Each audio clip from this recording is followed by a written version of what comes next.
Alright guys, so today's video starts right here in my bathroom. I was in here this morning, I was brushing my teeth, and I started looking at my toothbrush. And I noticed that it's very straight, and it has a really nice pointed edge on it, kind of like an arrow or something. So I started thinking, you know, I bet I could probably build something that would launch this toothbrush fast enough for it to be deadly.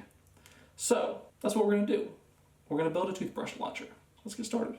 My plan for this toothbrush launcher is basically going to just be like it's basically just a potato cannon with a smaller barrel. If you don't know what a potato cannon is, this is what a potato cannon is. I built this one probably like 7 or 8 years ago. All it is just one piece of PVC pipe like this, which is like a chamber. This is 4-inch, and it's reduced down to 2-inch, which is the barrel. And then on the barrel, I don't know if you can see it, but you just take like a Dremel and sharpen around the edges. That way it'll cut your potatoes as you pack them in there. And then you just have a clean out on this side. And then you just unscrew this, spray your starting fluid, hairspray, whatever you're using in there, cap it off, and then you have an igniter. You just ignite it. And you can shoot potatoes or whatever. So it's basically going to be just like this, but just with a smaller barrel. So all the parts that I have for this are, obviously, I have the clean out right here. This is the 4-inch chamber, which it's not going to be this big. It's going to be much smaller. Probably here or so. It'll probably just be this big. And then that'll go from 4-inch to 2-inch.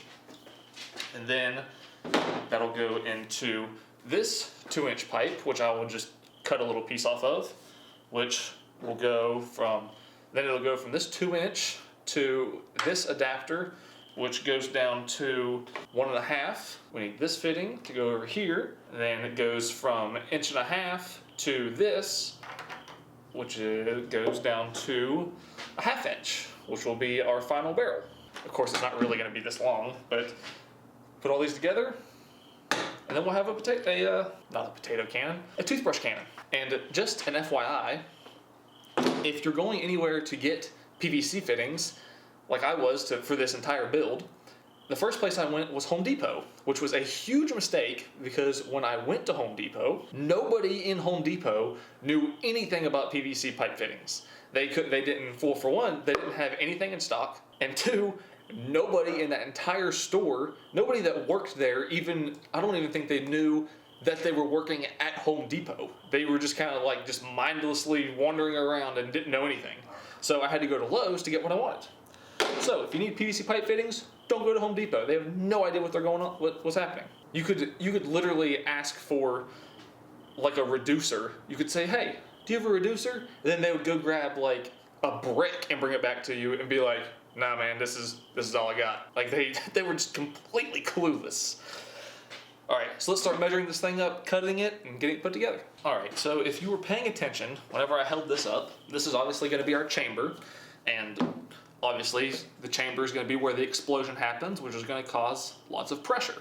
So, on this PVC pipe, this one right here, you can tell right here, it says not for pressure. In order to make this handle the pressure, we're going to have to do something very special to it. So let's go ahead and do that. So what we're going to need is some acetone and a paper towel. Just put some acetone on your paper towel. And then you can just wipe this right off. And now it can handle the pressure.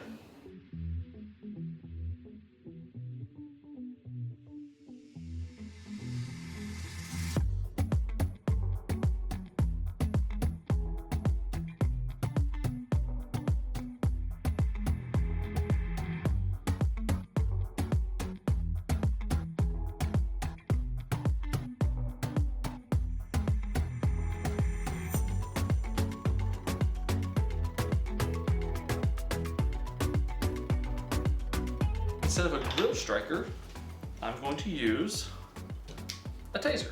2 screws and a taser. Get the screws far enough apart that the taser won't just arc between the heads. And we need to get them close enough together inside that the arc will come down here to the points.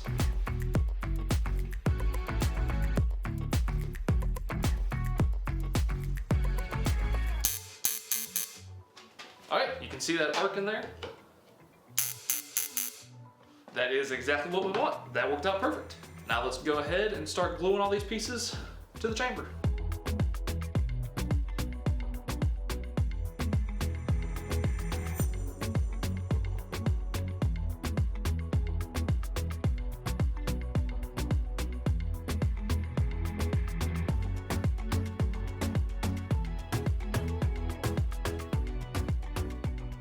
Alright, so it's the next day. As you can see, everything is completely done. I decided to wait until the next day to just, the cure time on the PVC glue was only 2 hours, so I just wanted to, and I really globbed it on. So I just really wanted to make sure that everything was 1000% dry, so that everything would be dried and cured, so this thing won't blow apart or anything crazy, because I don't want anything crazy to happen. So our next challenge, obviously, if you look here, this is obviously our barrel, 1/2 inch. So if you take our toothbrush that we're going to be shooting out of here, it fits in here pretty snug, but if you see, there's still quite a bit of room. So what I'm going to have to do is I'm going to take some tape, and I'm thinking probably just right here in the middle. I'm just going to wrap some tape around it so that way it'll get a better seal on the barrel. Because right now, if you put this in here and I don't put the tape on it or anything to kind of, give it a better seal, it will shoot out, but it won't have as much force as it will if I put tape around it, because most of the explosive gas will just kind of come around the toothbrush. It'll like come around it and it'll bring the toothbrush out with it, but it won't all go to the toothbrush. So like most things I do on this channel, I don't really know exactly what I'm doing, and of course this is an unconventional project to begin with. So my gut tells me that if I'm gonna add weight to this toothbrush, I should do it, pretty much right in the middle, right where the balance point is.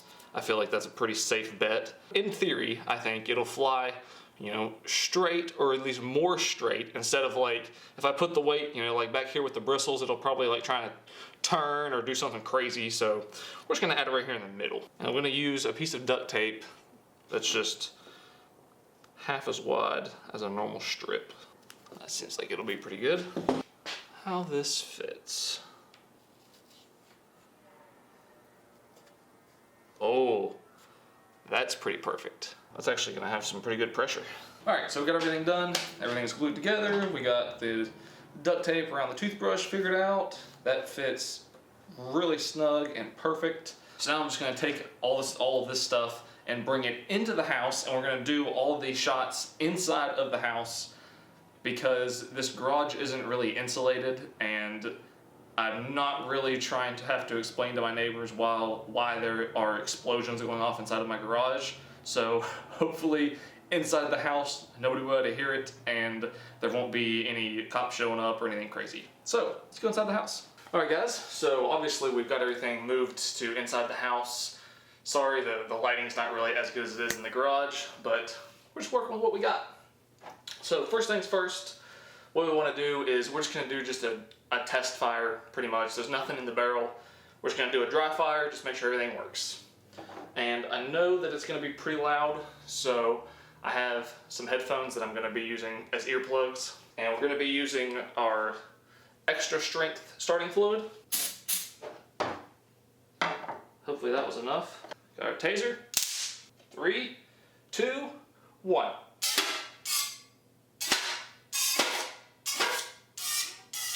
Really? That was it? Let's spray some more. Maybe that'll be enough. 3, 2, 1. Really?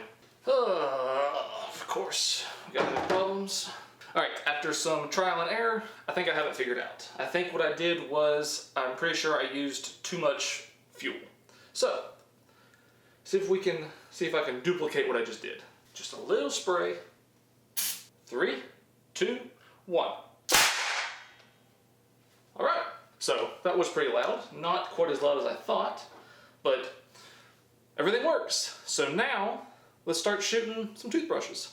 Alright, so before we get shooting, I'm sure you're probably wondering, what are we going to be shooting into? How are we going to tell if it's deadly or not? So, I have a giant block of clear ballistics gel. I don't remember the exact dimensions. I think it's a 6x6 by 18, I believe. So, we're going to see how deep we can shoot that toothbrush into this ballistics gel. Alright, so the moment of truth. The very first shot. I have the toothbrush here, of course. We're going bristles down.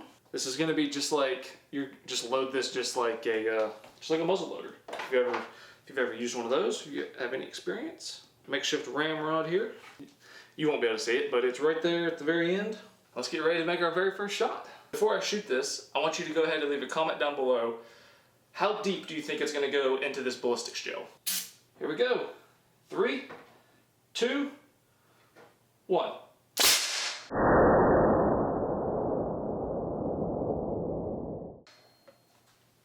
Oh, jeez. Alright, this is absolutely insane. I figured it was going to go maybe like an inch or so in. I had no idea it would go this deep. And it looks like the duct tape is the only thing that stopped it. So if this thing was big enough to take up the barrel, it probably would have went even deeper. So let's pull this out and see how deep it went. It went right up to the duct tape. So you can see here, that went pretty much exactly 3 inches in. So that's definitely deadly. Alright, so obviously the toothbrush performed way better than expected. And of course, I'm not going to stop at just a toothbrush. So what I've done is I've pretty much done the same thing to a Sharpie marker. I've just put the duct tape around it to make it fit inside the barrel. And then the point is going to be our point. Oh, that fits perfect. All the way down to the bottom. If you were right or wrong on that one, go ahead and leave another comment. How far do you think this Sharpie's going to go through? My gut tells me that it's probably going to stop at the duct tape just like the toothbrush did. But it might go deeper. Who knows? 3, 2, 1.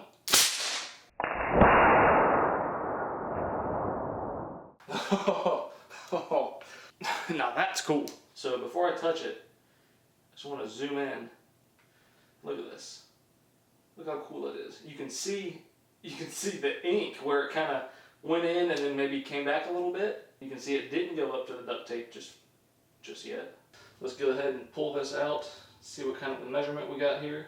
Looks like pretty much 1.5 inches right on the dot. So a Sharpie out of that cannon, also deadly. And then you can still see the little black line from the ink. So now let's move on to something more exciting. Okay, and for the next one,